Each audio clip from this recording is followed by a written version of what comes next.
Pernah gak sih kalian naksir sama satu cewek cakep di sekolah? Orangnya baik banget, orangnya perhatian banget, kayaknya dia nyaman sama lu. Tapi pas lu tembak, keluarlah kata-kata, kita temenan aja ya. Ya, itu adalah gambaran besar perasaan gua pas lagi nonton film ini.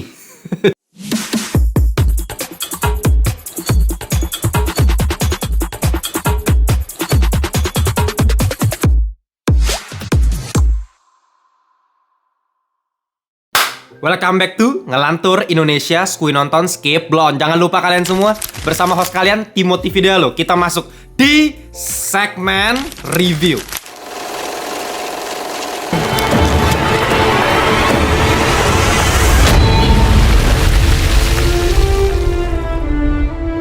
Oke, Tebusan Dosa. Film ini diproduksi sama Palare Films yang kemarin udah sukses bikin Kabut Berduri di Netflix. Dan bekerja sama juga dengan Showbox, sebuah production house asal Korea Selatan yang kemarin udah sukses bikin Ex-Huma. Makanya gak heran pas gue nonton film ini tuh vibes-nya kerasa ada vibes Ex-Humanya gitu.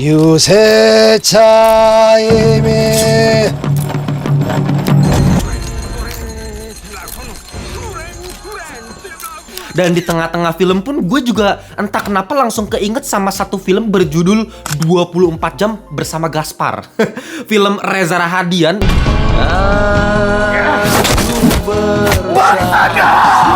Yang memang pacingnya tuh lambat banget, filmnya tuh estetik gitu. Cara pembangunan plotnya tuh secara puzzle gitu, bikin kita haho di sepanjang film. Dan dialognya tuh banyak banget. Dan setelah gue nonton film ini, ternyata bener aja sutradaranya sama yang ngebuat 24 Jam Bersama Gaspar kemarin, yaitu Yosep Angginun. Ya, kembali lagi, gue harus memperingatkan kalian, buat kalian yang gak tahan sama film yang banyak dialog, apalagi ini genrenya horor sebenarnya ya, tapi dialognya banyak, fasenya lambat, lebih kental akan dramanya dibandingkan unsur horornya. Nanti gue juga pengen bahas.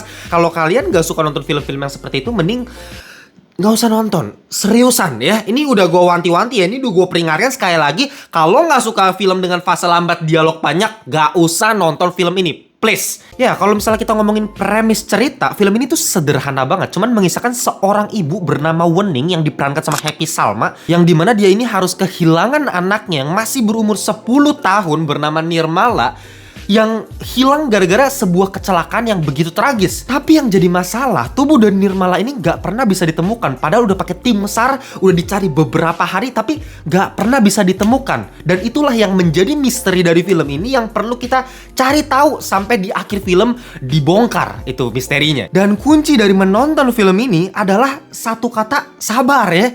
Kalau kesabaran kalian setipis tisu ya, gue jamin kalian akan langsung walk out dari bioskop gak nyampe 10 menit nonton film ini. Sama seperti ya orang-orang yang kemarin gue pas lagi nonton film di bioskop gitu, banyak banget ya, baru ya 15 menit 20 menit tuh udah pada keluar dari bioskop itu. Mungkin karena ekspektasinya yang salah, karena menganggap film ini horor, pengen banyak jump scare, pengen atmosfer mencekam dari awal film, pengen lebih banyak hal yang mengerikan sepanjang filmnya. Tapi bukan itulah yang kalian akan dapatkan dari film ini. Jadi ya, inilah pentingnya menonton review ngelantur gitu. Dimana di sini selain gue membedah filmnya secara non spoiler, tapi gue juga pengen ngeset ekspektasi kalian ke arah yang benar gitu. Gue ibarat kayak tuner gitar gitu. Kalau misalnya nada kalian fals, ibarat ekspektasi kalian nonton film ini udah mau yang jump scare horror yang ngeri gitu ya. Nah, gue benerin dulu nih, gue tuning dulu nih. Jadi kalau misalkan nggak mau nonton yang film tipe seperti ini, ya nggak usah nonton filmnya gitu. Makanya gue selalu review jujur kan, karena ya udah, gue pengen kalian mendapatkan experience yang paling maksimal, dan seleranya juga harus pas juga gitu. Dan gue akan bahas secara objektif, tapi tetap ngasih tahu nih, ini cocok gak nih untuk kalian tonton gitu. Makanya gue adjust dulu nih ekspektasinya ke arah yang benar, kita set dulu supaya jangan salah lagi nih ekspektasinya. Karena ya jujur aja, awal-awal gue nonton film ini, otak gue juga konslet bos. Anak salah saya apa? How close were you to the victim? Anak salah. Untuk nyusun plot ceritanya, karena memang sengaja plot di film ini tuh gak disusun secara beraturan, gak sesuai sama chronological order. Dan ini kayaknya memang udah menjadi ciri khasnya Mas Yosep Angginun, yang sama di 24 Jam Bersama Gaspar kayak begini juga nih tipe filmnya. Dan feeling gua ya, gua nggak tahu ya, gua bisa juga salah, tapi feeling gua Mas Yosef Angginun ini terinspirasi dari Quentin Tarantino. Gimana cara dia membedah plot yang dia susun berdasarkan 8 sequence yang standar yang bisa kalian temukan di film-film lain pada umumnya. Nah, kalau di film ini nggak begitu gitu. Masuk di opening scene filmnya aja, lu berasa kayak lu telat masuk bioskop, bos. Lu tiba-tiba kok plotnya udah kayak begini. Ini scene apaan gitu. Ini karakter cewek siapa, ini karakter cowok siapa, ini motifnya apa. Gue bener-bener have no idea ini film tentang apa gitu. Karena gue gak baca sinopsis juga, gue gak nonton trailernya juga. Jadi gue gak tahu ini cerita tentang apa. Opening scene-nya udah tiba-tiba kayak begitu. Apalagi nanti di tengah-tengah film dimasukin lah satu karakter baru, seorang guru pelatih renang gitu ya, guru les renang bernama Tieta yang diperankan sama the one and only Putri Marino. Yang apa hubungannya sama karakter utama tadi si Happy Salma yang kehilangan anaknya secara tragis. Kayak ceritanya abstrak banget. Bahkan sampai-sampai ya, gue berpikir kalau misalnya karakter Putri Marino bernama Tirta ini, si guru les renang ini adalah Nirmala versi dewasa gitu. Yang dimana secara timeline tuh dirombak gitu. Gue pikir sampai seperti itu. Kenapa otak gue bisa berpikir secara liar itu? Karena memang film ini terlalu abstrak ya dalam menyusun plotnya. Terus nanti tiba-tiba ada orang Jepang lah yang namanya Tetsuya-san gitu. Gue mikir kayak, ini siapa lagi dah gitu? Ini abangnya Masashi Kishimoto atau sepupunya Ichiro Oda atau siapa gitu? Bener-bener gue nggak ngerti, gue nggak paham. Tapi luar biasanya film ini berhasil untuk bikin gue selalu tertarik untuk ikutin plotnya. Selalu bisa menarik gue lebih dalam ke penceritaannya gitu. Untuk bisa mengulik apa misteri di balik film ini. Ya, ini sebuah pengalaman yang menurut gue fresh ya, hitungannya ya, buat film horor lokal kita gitu. Karena jarang-jarang film horor lokal Indonesia tuh berani pakai formula penceritaan yang seperti ini, yang memerlukan daya pikir penonton untuk terabstraksi gitu ketika nonton filmnya. Ya ini pengalaman yang segar gitu dibandingkan film-film horor lokal lain yang kalian tahu sendiri, bener-bener kayak literally nyuapin penonton gitu. Nih makan nih cerita gitu, didongengin lah ibaratnya. Nah ini film tidak mencoba seperti itu. Ini film yang bener-bener membuat daya pikir kita, imajinasi kita berkembang secara liar sepanjang nonton film ini. Tapi sayangnya, ya seperti yang udah gue bilang tadi, nonton film ini rasanya seperti Anda menjadi Iron Man. seperti di PHP-in cewek, bos. Jadi gini, sisi positif yang gue temukan dari film ini, ya gimana cara film ini ngebangun misteri secara perlahan-lahan, gimana cara film ini mengenalkan karakter ke penontonnya, gimana cara film ini mengeksplor trauma dari karakter-karakternya. Menurut gue ini film yang rapi banget secara penulisan gitu. Bahkan secara psikologis ya, menurut gue ini ada genre psikologisnya juga, dimana otak gue dibiarkan berkembang dengan sendirinya gitu, berimajinasi secara liar. Tapi di sisi yang lain, di sisi negatifnya, semua narasi yang udah dibangun dengan sangat baik, dengan sangat rapi, imajinasi yang sudah dibiarkan berkembang dengan sendirinya dengan luar biasa ketika nonton film ini, malah dipatahkan begitu saja dengan endingnya yang menurut gue ini adalah plot paling standar yang bisa dipikirin sama otak lu gitu. Ini adalah ide yang paling mudah diproduksi sama otak lu ketika nonton film ini, dan itulah yang dikeluarkan endingnya. Kayak, why? No, God, please, no! Bahkan gua yakin anak SMP pun akan memikirkan kalau misalnya disuruh bikin ending dari film ini, ya ending seperti inilah yang akan dibuat gitu. Kayak seolah-olah terjadi pergantian penulisan skenario secara mendadak gitu. Yang dimana ada penulis baru yang direkrut untuk menggantikan penulis yang lama yang udah ngebangun cerita dengan sangat baik. Terus lu cuma disuruh bikin endingnya gitu. Nih selesain deh. Tadi cerita udah kayak begini, lu bikin aja endingnya. Jadilah seperti ini. Dari penulisan cerita yang begitu elegan, rapi, cakep banget. Bahkan di tengah-tengah film tuh gue ada sempat berpikir, apakah saya akan menemukan lagi film dengan rating 8 dari ngelantur kelima di tahun ini. Tapi ya lagi-lagi dari penulisan yang mahal, tiba-tiba dalam sekejap nih I am inevitable. di bagian ending jadi murahan mampus ceritanya. Ini film kan durasinya 1 jam 56 menit ya. Ibarat 2 jam lah. Lu bayangin 2 jam film ini bisa nge-breakdown cerita yang begitu kaya gitu, kompleks. Layer tuh enak banget, mulai dari penggunaan sosial media sampai dukun yang ternyata penipu, itu semua dibedah dari film ini dan enak banget ikutin deh gitu.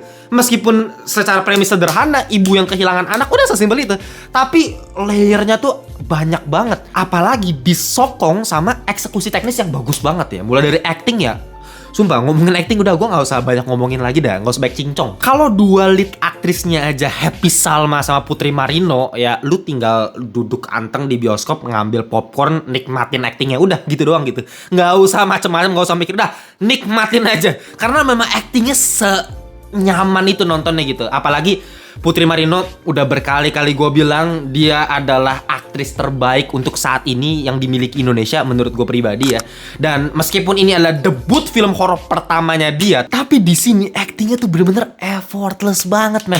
Ya inilah acting yang bagus, dari dulu gue selalu bilang gitu. Gak perlu satu adegan yang teriak-teriak marah-marah sebagai bahan validasi kalau misalnya acting lu luar biasa gitu, kayak Oscar momennya, gak perlu gitu. Lu cuman ngomong biasa, lu dialog biasa, tapi ketika lu dialog biasa tanpa kelihatan acting sama sekali, disitulah menandakan kalau misalnya lu dewa sebagai aktor gitu. Dan Happy Salma pun juga meskipun pakai bahasa baku ya di sini ya dia juga bukan dari Jakarta ya. Nah ini juga luar biasa nih, di sini kan ternyata dari Jakarta tuh, ada dialog dia ngomong dia dari Jakarta. Jadi ya cara ngomongnya juga beda gitu. Sedangkan Happy Salma lebih pakai bahasa Indonesia yang lebih baku gitu. Dan gue sama sekali nggak ada masalah sama bahasa bakunya karena flow-nya tuh enak banget. Cara dia ngomong, intonasinya, ekspresinya, semuanya main tuh, gesturnya. Dan dia benar-benar terlihat seperti seorang ibu yang mencoba tetap kuat, tegar menghadapi berbagai macam cobaan di film ini. Kalau secara sinematografi, udahlah, gue no comment gitu. Ini udah termasuk yang bagus secara lightingnya, penggunaan angle kameranya, komposisinya semua diperhatikan gitu.